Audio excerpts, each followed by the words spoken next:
The other day at work, Facebook just hit 200 million users, and we were excited about it.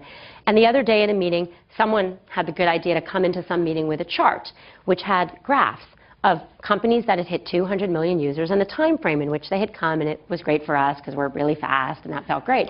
And someone else looked at the chart and said, I wonder about all the other industries. This is only a tech chart.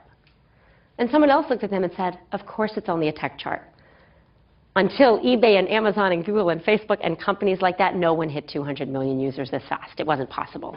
This is an internet-based phenomenon. And so when you think about a product that scales, you have to think about what the connectivity of the web, and now increasingly mobile, is doing, because it is allowing scale at a pace and at a size that we've never seen before. It wasn't possible to hit 200 million users. I'm sure the Standard Oil Company didn't get there.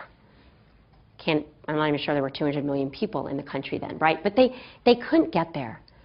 But the other thing that's happened is that along with the ability to scale, the fundamental economics of distribution, not of everything, we still have to distribute water bottles in many ways the old-fashioned way, have fundamentally changed. And if you're thinking about finding a product that scales, you want to really understand the economics of distribution, and you want to really understand the kind of scale that is possible now. So we'll spend a minute on the economics of distribution. People are spending a lot of time, it's obviously very important to journalists, and I think it's very important to society, thinking and talking about what is, old media or traditional media. Are the newspapers going away? Many have gone out of business. Many still are struggling more. What's happening to magazines? What's happening to TV? What's happening to the music industry? And when you think about these business models, all of these companies produce very high quality content that's very important. I mean, I think we all enjoy music.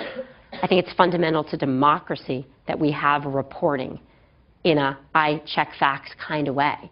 The kind of reporting that can break Watergate, that can take down a president. That stuff matters, and there's an editorial quality that matters. But these business models were built on limited distribution, and that limited distribution has gone away. So you think about distributing the written word. You had to print stuff, and then you had to ship it and deliver it to people's homes. And so we lived in a country, and we still do, where there were about 1,000 magazine and newspaper companies publishing about 6,700 titles. And today, because distribution of words is free on the web, there are somewhere between 70 to 100 million blogs, 15.5 of which were updated in the last 90 days. 15.5 million compared to 1,000 magazines and newspapers. Pretty amazing. The reason that's happened is that distribution is free.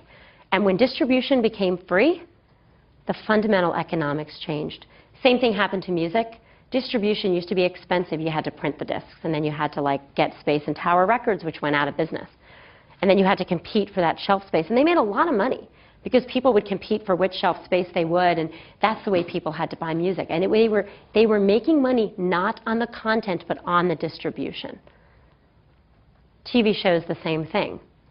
There were a very limited number of TV shows. Cable channels opened up, and yes, you got from 5 channels or 10 channels to hundreds, but that's still really limited. Not like it is today where you can download, I don't know how many videos on YouTube. And so when you think about products that scale, you have to think about what that scale entails and what the basic business model is of distributing your product or service. I have this T-shirt I really like, and I meant to look up what company gave it to me so I could properly credit them, and I forgot.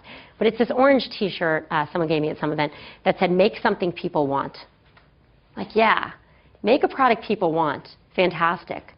But in the new day and age, figure out how to distribute it so that you can cover your costs and make a profit. And remember that you're doing this in a time of absolutely unprecedented scale.